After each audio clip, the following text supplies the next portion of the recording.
Hey friends, I don't know about you, but for me, Thanksgiving dinner is all about the sides. I'm Mel. Welcome to my kitchen where I'm sharing 4 make-ahead Thanksgiving side dishes to save you time on Thanksgiving Day. These are the dishes my family asks for every single year. They're delicious comfort food classics straight out of my church cookbook. Only you and me need to know how easy they are to make. So sit back, relax, grab a sweet tea, and let me do the cooking.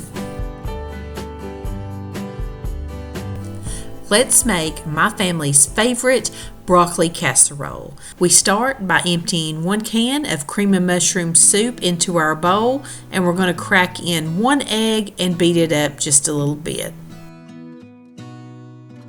Next, we're going to add in 1 cup of mayonnaise, some diced onions, and then we're going to season it up with some salt and pepper.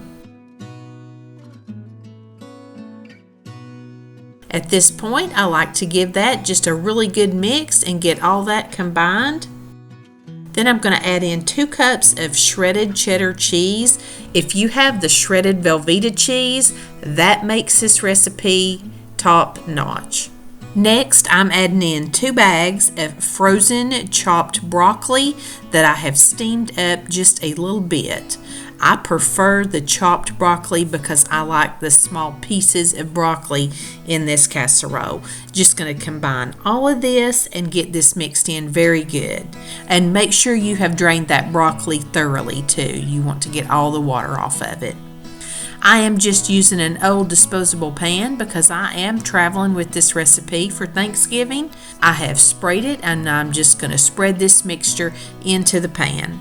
Going to cover that up and stick it in the fridge overnight, and I'll pull it back out tomorrow when I'm ready to start cooking.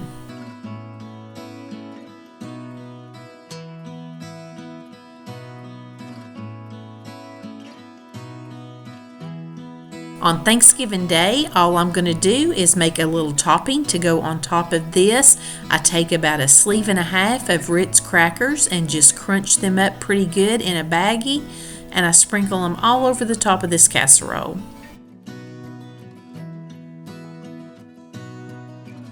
I just kind of break those pieces up and spread it out, and then I'm taking about 1/2 stick of melted butter and just drizzling that right over the top. This is a recipe that I make all the time, kind of like my chicken casserole.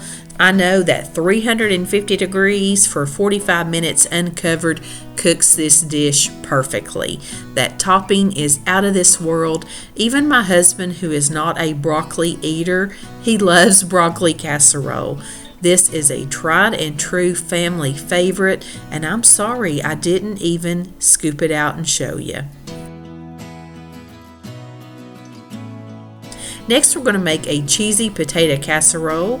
This is a lot like the Hashbrown casserole from Cracker Barrel, and I do like to use the shredded hash browns in this recipe as well. I'm going to start by thawing out that bag of hash browns in the refrigerator overnight.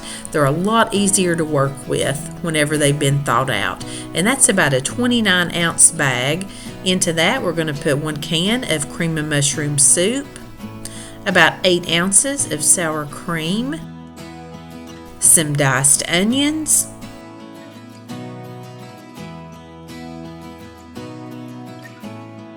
going to throw in 2 cups of shredded cheddar cheese,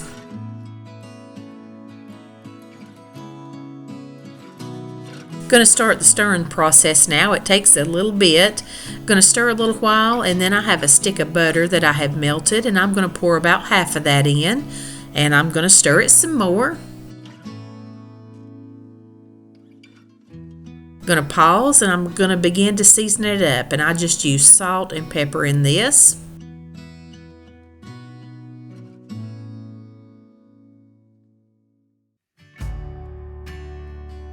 And then you guessed it, I'm going to mix on it just a little bit more. Going to add in the rest of that butter and give it another good final mix. You need to use a really big bowl for this one. There's a lot of potatoes in there. Now a 9x13 pan works perfect for this, but I did use a very deep oval dish that I have. I've sprayed it, put my potatoes in there, covering them, sticking them in the fridge till Thanksgiving Day. On Thanksgiving Day, all I have to do is put the topping on this, and I absolutely love the cornflakes on top of this. There's something about those sweet cornflakes. They're so good on here. I just melt a stick of butter and pour over the top. Sometimes I'll mix these together in a little bowl or a baggie. I put that in a 350-degree oven for about 45 minutes. This dish took closer to an hour because it was very, very deep. This is a dish that we like to have not only at Thanksgiving but at Christmas. We'll have it with this breakfast sausage quiche right here. I'll leave that video linked down in the description box for you in case you're interested in that. These hash browns are so delicious. They are cheesy, and I love the sour cream and onions in there. This is one that your family will be asking for over and over. So if you don't have a good potato casserole recipe, here is one for the books.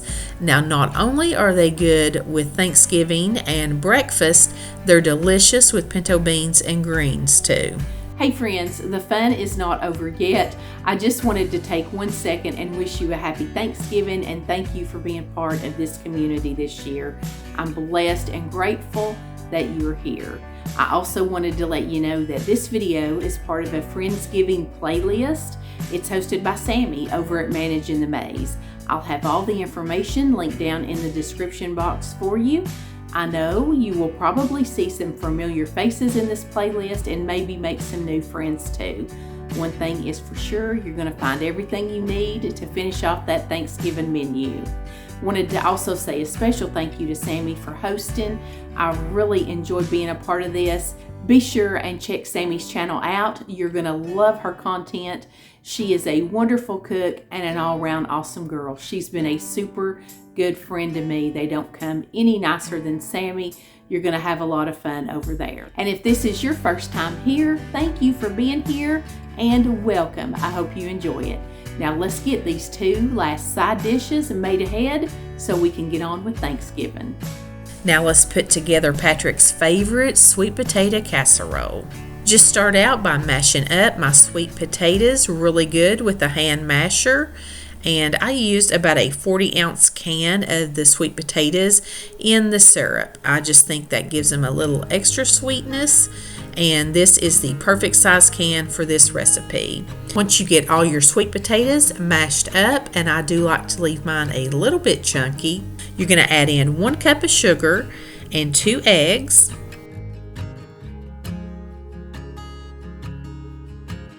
I'm going to put in just a teaspoon of vanilla, a 1/2 cup of milk. It calls for 1/2 teaspoon of nutmeg, but I don't keep that, so I just use some pumpkin pie spice.